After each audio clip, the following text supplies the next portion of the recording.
Falo agora com Eduardo Condorelli, superintendente do Senar no Rio Grande do Sul. Muito bom dia, Eduardo.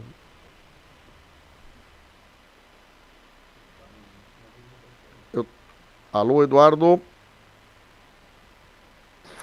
Alô, Eduardo. Bom dia. Bom dia, agora sim? Agora sim, como é que tu tá, meu amigo? Agora sim. Bem, graças a Deus. Bom dia a ti e a todos que nos acompanham pela acústica. É sempre um privilégio estar falando com vocês. Olha, a audiência minha tá repleta e curiosa com o nosso bate-papo. A nossa Maria Tereza Mendes, juntamente com o Arilei, estão na escuta e mandam um abraço para ti, Condorelli. Forte abraço a eles, grandes amigos de Camaquã. O Alex Soares esteve entrevistando o Gideão, o presidente da Farsul, que entrega o cargo agora em janeiro para o Domingos. E nessa entrevista que ele fez na quinta-feira passada, o Gideão faz um rasgado elogio ao Senar e ao Eduardo Condorelli por o trabalho que vocês têm feito no Rio Grande do Sul. Coisa boa isso, né, Eduardo? A gestão permeia-se, independente de quem está na presidência da Farsul, funcionando perfeitamente em sintonia, né, com o que o Estado e o que o Brasil precisa, né, Eduardo? Nós tivemos uma oportunidade muito grande, mesmo diante das dificuldades da pandemia e depois das enchentes ali no ano passado, mas nós tivemos uma oportunidade muito grande no Senar de aproveitar um novo momento da agricultura e da pecuária do nosso estado, do nosso país, um novo momento da nossa própria entidade, do Senar como um todo, no país assim no país também, por conta da chegada, mais recentemente, ainda dos anos ali 2013, 14, da assistência técnica na nossa estrutura, e tivemos então aí, diante de todo esse desafio, dessas oportunidades, a chance de dar uma mudada, vamos dizer assim, na operação da nossa entidade, que cresceu muito, né? Nós praticamente nos multiplicamos por 4 vezes o tamanho que tínhamos em 2019, e isso, por óbvio, serve, fica a olhos nus a todos que estão na rua, né, enxergando a entidade funcionando cada vez mais, sim, cumprindo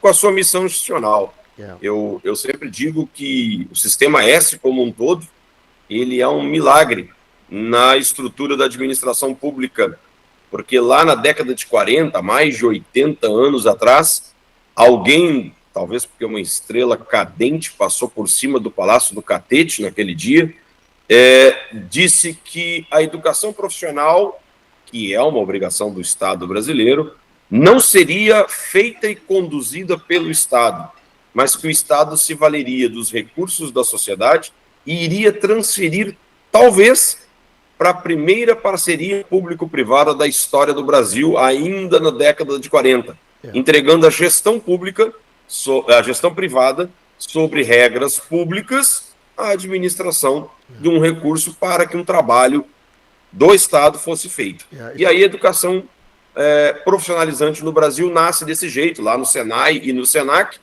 e aí é muito interessante, porque a gente acaba tendo a oportunidade de gerir com a cabeça de empresário, com a cabeça de setor privado, regras públicas e entregar com a obrigação de entregar à sociedade um serviço, né, alguma coisa que faça valer a contribuição que ela foi obrigada a fazer. Então é uma coisa bastante interessante legal e é um desafio para quem é gestor, viu? E tu sabe que eu sou fã do S, os S's, assim, eu tenho relação com todos eles, e eu vejo como é importante, né, uma coisa que, como tu disseste, uma história, né, como é uma coisa que foi feita e que deu certo, né, e ela funciona quase que independente de quem está no governo, tanto estadual, federal, municipal. São estruturas que elas se alimentam, né? E o legal também é que tu vê o resultado do trabalho da instituição acontecendo e que são geralmente, né, aonde aparece nos balanços e balancetes do governo federal, estadual, municipal, os resultados positivos, justamente por causa dessa estrutura que, não vou dizer que seja a essencial, mas eu acho que é uma das mais importantes de repartir conhecimento para quem precisa em qualquer setor, né?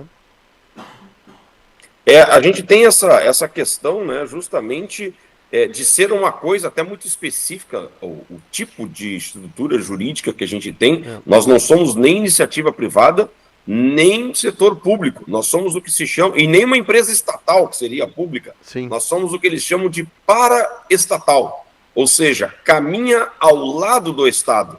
Né? E justamente por isso, imaginamos que a gente consiga fazer, por não ser Estado, e aí a gente tem que dar o braço a torcer de que a gestão pública precisa melhorar muito, e vi justamente você falando agora do comentário da ação do TCE, para que as prefeituras possam ter um desempenho ainda melhor, é justamente esta capacitação, porque, ao cabo, eu tenho a oportunidade, no caso do Senar, nós somos auditados pelo Tribunal de Contas da União, é o tribunal para quem a gente presta contas, de receber efetivamente, seguidamente, treinamentos por parte do tribunal, que é o órgão, vamos dizer, responsável pela controle das contas, é o tribunal que julga as contas, mas também da própria CGU, da Controladoria Geral da União, que é o órgão do poder público que nos orienta em relação às nossas obrigações. E se você vai ver o que tem um treinamento desses órgãos, olha, serve com certeza para um treinamento de uma multinacional, num treinamento de uma grande fábrica, num treinamento... É a mesma coisa, é economicidade, é transparência, é celeridade, economia do recurso, é honestidade. Eu te falo assim, olha, mas é a mesma coisa. Então, na verdade, o que falta talvez seja capacitação dos nossos gestores para que eles possam usufruir do conhecimento e fazer com que a gente tenha a entrega de todos os serviços públicos com melhor qualidade e maior eficiência. Exatamente. Bom, eu queria que tu externasse, porque eu tô com uma audiência aqui, Eduardo, que vai da lavoura do tabaco à lavoura do arroz aqui. Eu tô com um ouvinte que tá botando adubo no fumo e agora o outro Taylor tá dentro de um trator lavrando propriedade, lavrando terra aqui. Então, assim, nós temos bastante gente dos mais diferentes segmentos. Me conta um pouquinho do Senar, da estrutura do Senar, além dessa quantidade imensa de cursos, que aqui em Camaquã, por exemplo, é um sucesso que se consegue extrair de qualidade através dos cursos, mas me conta um pouquinho dessa estrutura do Senar, como as pessoas podem interagir com os sindicatos rurais, as prefeituras também podem ser acionadas, como é que funciona isso e que tamanho o Senar tem de estrutura de ajuda, de apoio, de professores no Rio Grande do Sul? Bom, aqui no nosso estado nós temos, primeiro falando do Brasil como um todo, o Senar tem 3 grandes pilares de trabalho. Tá? Nós temos os nossos treinamentos, que você já citou, os treinamentos de formação profissional rural, e é importante a palavra formação, a ideia é que nós profissionalizemos as pessoas para as atividades no campo, lida com animais, trabalho com as lavouras, a questão das máquinas, a gestão de imóveis rurais, a própria agroindústria. Então, esse trabalho de formação através de treinamentos. Nós temos um segundo pilar, diferente da indústria e do comércio, que mantém uma estrutura organizacional, uma entidade separada para cuidar da área social. Nós temos o SESC e o SESI. No meio rural, nós não temos essa estrutura separada. A área social do meio rural é feita pelo Senar também, dentro de uma estrutura mais enxuta. Nós somos conhecidos como S de terceira geração, né? Os puros indústria e comércio são da década de 40, nós somos da década de 90, logo depois do Sebrae vem o Senar, numa lei de 91 para a implantação em 92, e nós então mantemos a área social como um segundo pilar dentro da nossa estrutura. Um terceiro pilar que comentei anteriormente mais rapidamente e mais recente é a transferência de conhecimento, que esse é o grande papel, seja na social ou nos treinamentos, a transferência de conhecimento por meio de assistência técnica. Então é estar ao lado do produtor durante 3 anos, acompanhando-o e, efetivamente, à medida que o conhecimento é necessário, a gente repassa e orienta para que a pessoa adquira-o, então, de maneira mais efetiva, mais útil, inclusive, porque está justamente na hora de usar o conhecimento. Esses são os 3 grandes pilares do Senar. Isso é uma operação no Rio Grande do Sul de mais ou menos uns 250 milhões de reais por ano. Tá? Para esse trabalho, nós contamos com um quadro de aproximadamente 120 funcionários de carteira assinada, CLT, com processo seletivo público, processo seletivo simplificado. A gente é obrigado a dar transparência, não é um concurso público, porque a gente é paraestatal, mas é um processo transparente, tem que ter edital, tem que ter publicidade, tem que ter prova igual para todo mundo, a gente pode ter entrevista, mas ela não pode ter um peso maior do que o da nota da prova. Então tem toda uma gestão que não é muito parecida do que eu imagino que uma fábrica da Coca-Cola precisa fazer, porque não vai conseguir contratar muito diferente disso, mesmo se valendo de uma empresa privada para fazer a seleção. E aí nós temos para isso esses 120 e poucos funcionários e temos uma equipe através de empresas prestadoras de serviço, terceirizados, que somam mais ou menos umas 1.100 pessoas que estão a campo atendendo o produtor diretamente. No ano passado, esta equipe toda, juntas, todas essas 1.200 pessoas, 1.200 e poucas pessoas, foram capazes de realizar 1.050.000 horas de atendimento a produtores rurais no estado do Rio Grande do Sul. Por 1.050.000 horas, nós tivemos um profissional do Senar ao lado de um produtor ou de um trabalhador rural, atendendo, orientando, transferindo conhecimento, levando a ele, muitas vezes, na esmagadora maioria dos casos, aquele conhecimento que ele não teve chance de adquirir antes de se tornar empresário ou antes de entrar para a atividade laboral, para o trabalho, numa propriedade rural ou numa atividade ligada à atividade rural. Legal, essa é a equipe com a qual nós trabalhamos e procuramos fazer aí o atendimento das atuais 17.000 propriedades onde vamos todos os meses, os nossos profissionais de assistência técnica, ou os mais de 100.000 pessoas que participam das atividades sociais ou dos treinamentos durante o ano. É impactante, viu? Olha que número impressionante. Olha, eu não tinha ideia do tamanho da envergadura. A gente conhece o trabalho, mas o detalhamento, né, Eduardo? É impressionante isso. E a gente tem aqui experiência de muita gente que tem assessoria do Emater, por exemplo. Tem algumas prefeituras que têm assessorias que ajudam, tem o Senar, tem a Embrapa, que é outra também. Essa questão da área da agricultura, da pecuária, pequenos, grandes animais, como isso o Brasil evoluiu nessa assistência, né? Sendo privada ou sendo pública ou em parcerias, e o resultado aparecendo na ponta, né? Os melhores... as gestões, problemas ambientais diminuídos, claro, existem as crises, né, Eduardo, que não dá para a gente fugir nisso, a crise de preço do arroz, da soja, a crise da seca, a crise da chuva de excesso, né, mas tudo também isso faz parte de pesquisa, né, trabalho de irrigação mesmo, agora Secretaria, Farsul falando sobre isso, não é que nós tivemos uma enchente que nós não temos que falar de treinamento, de aperfeiçoamento sobre a questão hídrica, de irrigações e assim por diante, pelo menos para garantir a renda do produtor mais ou menos parecida todos os anos, né? Nós temos uma preocupação muito grande, e aí só para completar a última resposta que eu acabei me esquecendo, você perguntou como chegar um produtor e o trabalhador chega no Senado. Né? Bom, nós temos um convênio, particularmente na região de Camaquã, de Cristal, São Lourenço do Sul, nós temos um convênios com os sindicatos rurais, né, os sindicatos patronais, o sindicato do nosso amigo Arilei, o sindicato do nosso amigo Horta Barbosa, no Cristal, o sindicato do Richard Serpa, lá onde o Richard Serpa é presidente lá em São Lourenço do Sul, e efetivamente nós temos então esse convênio formal. Este convênio prevê que estas entidades devem manter articulação com as demais organizações que representam o setor agro na sua comunidade, no seu território de atuação.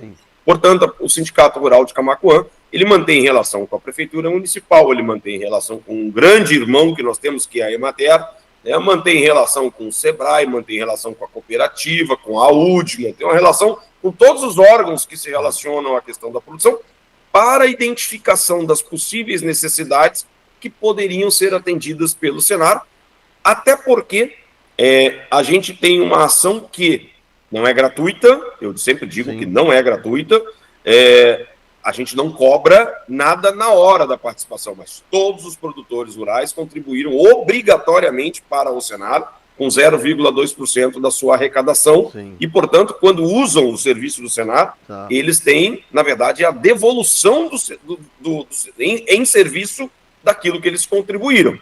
É uma questão apenas dele querer pegar de volta, poder usufruir dentro. Aí nós temos uma série de limitações, tem uma missão institucional, uma missão criada em lei para a qual a gente foi feito, né? A gente não pode fazer tudo o que quer, mas a gente, dentro daquilo que é a nossa missão, né, dentro daquilo que a lei que nos criou diz que é nosso papel fazer, bom, então aí a gente vai lá e tem que devolver o serviço para a sociedade gaúcha brasileira, particularmente para o produtor e o trabalhador rural.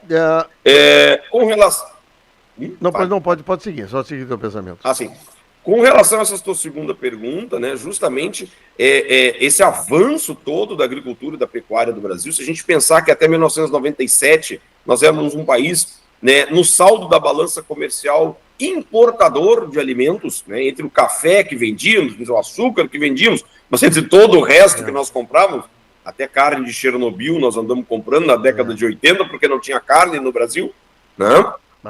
Nós acabamos realmente, nesses últimos menos de 30 anos, né, nos tornando uma potência mundial, o maior exportador líquido de alimentos do mundo, entre o que compra e o que vende, nós ganhamos de todo mundo, nos tornamos absolutamente relevantes para o planeta, e mais, o que é uma vantagem gigantesca para a nossa sociedade, porque se nós conseguimos ser competitivos lá na China, lá na Europa e lá nos Estados Unidos, muito melhor é para quem tem que comprar no mercadinho da esquina, porque o frete é muito menor e o preço de venda é o mesmo. Então nós temos a chance de que, a gente pode até achar que não, tá? A gente vai no mercado e diz como tá cara a comida, como tá cara a carne, como... É porque a gente viaja pouco para fora do Brasil, porque se você vai para fora do Brasil, aí você vê o que é o preço da comida de verdade. O que incomoda os outros países do mundo é que a gente produz presunto, queijo e pão e manda para a Europa e estraga o negócio do europeu, porque lá em Paris o cara quer vender uma torradinha por 15 euros, ele quer vender por R$70 uma torrada, e a gente chega lá vendendo ela por 15. E a gente está estragando o parquinho dele. Eduardo, então, não, é bem isso aí, cara. É só que o Brasil ainda não achou, não botaram o trem no trilho. O dia que o Brasil tiver o trem dentro dos trilhos funcionando, aí será uma grande preocupação mundial com o que o Brasil pode fazer. Tu falou sobre os alimentos, né? 30 anos o que mudou a questão do alimento. Mas o problema que nós temos não é o alimento produzido, nós temos uma brutal carga tributária que faz esse alimento ser caro para nós. Mas não é que nós não tenhamos produção de alimento, tem produção. Mas eu queria chegar no seguinte, aqui só para... tem um ouvinte aqui mandando, o Alessandro Ocheski aqui, ó. Eu trabalho com a TAG do Senar, Assessoria Rural, ó. Mais um ouvinte conosco falando sobre isso. Essa questão futura, por exemplo, me dá uma luz assim para frente... Dentro do que vocês, durante vários anos, tu está comandando o Senar, o que tu vê de evolução para nós daqui para frente, assim? Tivemos crise, como falei, hídrica, enchente, tal coisa, temos essa questão do preço do arroz, da soja, mas o que tu acredita, assim, para frente, daqui a 2 anos, 5 anos, como tu vê o Rio Grande do Sul nessa questão da produção agrícola? Vocês têm olhado esse futuro... O que o pessoal mais está procurando dentro da formação, da informação, para poder melhorar segurança de renda anualmente? Como é que você tem visto o trabalho futuro do Senar, hein? Bom, vamos lá. Primeiro que não saberia lhe dizer se em 2 ou 5 anos, porque se a gente tivesse falado isso há 5 anos atrás, a gente ia dizer que era em 2 e aí vem 3 estiagens e uma enchente no meio do caminho. Então... a gente acaba fazendo uma projeção e o clima tem nos judiado bastante, o que nos parece algo que a gente tem que começar a ficar mais atento, porque eu até não sei dizer, e acho que poucos saberiam dizer, se de fato, realmente, provar e acontecer, de que essas alterações do clima mais violentas que a gente tem visto nos últimos tempos, se ela é culpa do homem, não é culpa do homem, era na natureza, se isso já aconteceu há séculos passados, isso não aconteceu. Eu até nem estou, sinceramente, muito preocupado em fazer essa caça às bruxas e encontrar quem é o culpado desse negócio. Sim. Eu estou preocupado em entender, de fato, se isso realmente veio para ficar. Ele não precisa durar 50 anos ou para sempre, ou para o resto do século, ou acabar com o planeta. Se ele durar mais 5 ou 10 anos, ele acaba com o meu negócio. Então eu tenho que me preparar. Eu não preciso esperar saber se isso é para sempre ou não é. Mais 5 anos assim, e aí sim, aí nós vamos quebrar todo mundo.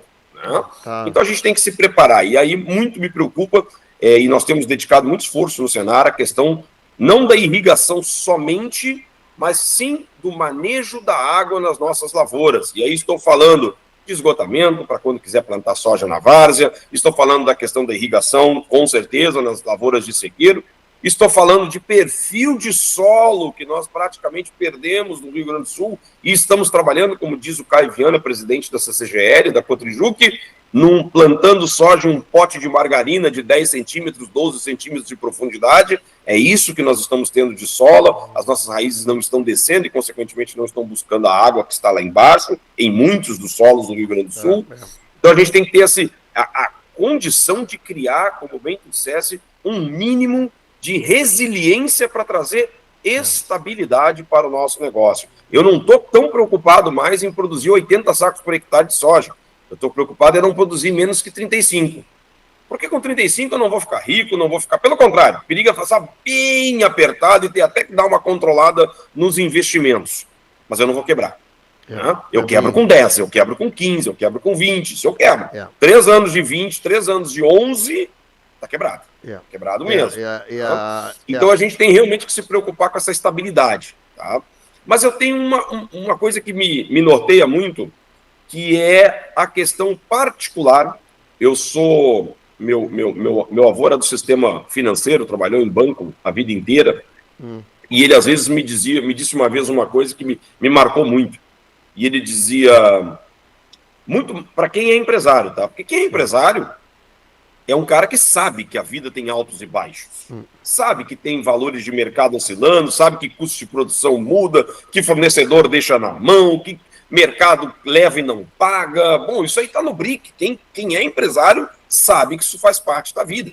Cria mecanismos para se proteger, etc, etc, mas sabe que isso faz parte da vida. Se tu quer estabilidade, se tu quer receber todo mês, tu não quer correr risco nenhum, te emprega, vai receber um contra-cheque, não é um talão de notas fiscais, talvez faça um concurso público, que ainda tem a estabilidade do funcionário público, lá no Estatuto do Funcionário Público, te dá mais estabilidade ainda, né? Para você perder aquele ofício, é uma coisa mais difícil ainda, e você vai ter uma vida estável, completamente estável. Quem é empresário sabe que a vida não é estável. Mas a maior crise que ele me dizia que nós poderíamos ter não era uma crise nem de preço, nem de mercado, portanto, nem uma crise de custo de produção. Seria uma crise de clientes. Produzir alguma coisa para quem eu não tenho, para quem vender. Bom, eu não tenho, produzi arroz e pararam de comer arroz. Ninguém come mais arroz. Eu produzi soja e está proibido usar óleo de soja em carro ou na alimentação. Né? Eu produzi carne e virou todo mundo vegano. Aí tu fala, cara, perdi meus clientes desapareceram. Eu vou morrer atolado em pilhas de produto.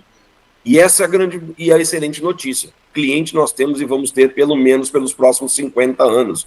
Nós temos aí, hoje, 8 bilhões... Cortou. Agora sim, vamos lá. Oi, cortou um pouquinho agora aqui, já voltei. Nós temos aqui 8 bilhões de pessoas no planeta e estamos ainda na iminência dos próximos 30 anos ter mais 3 ou mais 70 anos ter mais 3 bilhões, 4 bilhões de pessoas no planeta. Nós temos, e não é só pessoas no planeta, nós temos bilhões de pessoas que ainda vivem na zona rural. No Brasil, a maioria da população está na zona urbana já faz muitos anos. No mundo, essa mudança aconteceu há 15 anos atrás. Foi em 2007 que a população urbana passou a ser maior que a população rural. Então nós temos ali países como a Índia, por exemplo, para trazer 700 milhões de pessoas da zona rural para a zona urbana, e esse movimento vai acontecer. Nós temos a China com 400, 500 milhões de pessoas vindo da zona rural para a zona urbana. Portanto, há uma tendência ao longo dos próximos anos de que se eu hoje tenho que me alimentar, produzir a minha própria comida, e a comida para mais uma outra 1,1 pessoas na zona urbana, nos próximos 30 anos eu terei que produzir para mais 2 pessoas na zona urbana. É o dobro de gente dependendo da comida que eu preciso produzir. É muito cliente, é muito mercado, e não tem, e essa é outra boa notícia para o Brasil, ruim para o mundo, não tem outro lugar no planeta para crescer a produção que não seja aqui. Então nós vamos sim ter uma demanda com altos e baixos, com as oscilações normais de tudo que é mercado, de quem é dono de negócio. Tem momentos que nós achamos que fizemos a pior coisa do mundo, tem momentos que nós vamos achar que nós vamos enriquecer de vez, que nós botamos o ovo de pé, né, o ovo de Colombo. Né? Então, vai ter hora que isso tudo vai acontecer, mas no médio e longo prazo, numa linha estabilizada, né, numa equação que explique o que aconteceu, nós vamos crescer e vamos crescer muito. E aqui no Rio Grande do Sul, tu me perguntou, e para encerrar a pergunta, eu acredito muito na questão que pese tenhamos uma pecuária extremamente produtiva e de altíssima qualidade, com a capacidade de agregar muito valor no tipo de carne que produzimos aqui no Rio Grande do Sul. Eu recentemente estive em Belo Horizonte com o presidente Gedeão no Conacarne, e a gente vê o quão adiante, em termos de qualidade de carne, o Rio Grande do Sul está dos demais estados do Brasil. Mas a gente não tem um problema, obviamente, hoje de quantidade, então a gente tem que trabalhar com essa história de marca, de nicho, né, especificamente de mercado de elite. E nós temos aí a possibilidade de um avanço gigantesco. Temos a pecuária leiteira, que apesar da redução do número de produtores, cada vez produz mais. Isso é um problema que nós precisamos repensar, a exportação de produtos lácteos, porque um grande comprador de lácteos no Brasil é o Nordeste, e o Nordeste está caminhando para ser autossuficiente na produção. Nós vamos perder o nosso grande mercado, quer dizer, o grande mercado do Brasil, que são os estados do Nordeste. Isso é um problema, a gente tem achando, mas temos a questão do leite para explorar a exportação, mas eu imagino sinceramente que o grande avanço vai se dar na agricultura. Cada vez mais áreas agrícolas no estado do Rio Grande do Sul. Que coisa. Bom, então, amigo produtor rural, aquele que gosta, que tem envolvimento, procura o Senar, procura o Sindicato Rural, porque aí está a chave de você, pelo menos, melhorar ou ouvir o que os outros estão fazendo para melhorar. Quem sabe tu decide melhorar e estar nesse círculo de crescimento e de maturidade no assunto. Eduardo, nós estaremos lá esperando, porque é a nossa obrigação. Obrigado pelo carinho de atender a gente. Parabéns de novo aí, reconhecido pelo presidente que aí está, que vai entregar o cargo em janeiro. Mas a gente sabe do esforço e do carinho que tu trata esse ente público-privado com muito carinho, e esse resultado está acontecendo nos municípios. É muito legal ver isso, esse reconhecimento dos municípios. Sucesso para vocês todos aí do Senar, viu? Muito obrigado a ti, tenho certeza a todos que Camaquã faz parte da história do Senar. Foi aí que começou a assistência técnica e gerencial do estado do Rio Grande do Sul, justamente em 2020, em fevereiro de 2020. Então, Camaquã é indelével na história da nossa entidade. Que coisa boa. Muito obrigado. Obrigado, até mais, Fati, valeu. 9h34. Eu vou para o intervalo e já volto na sequência do Primeira Hora.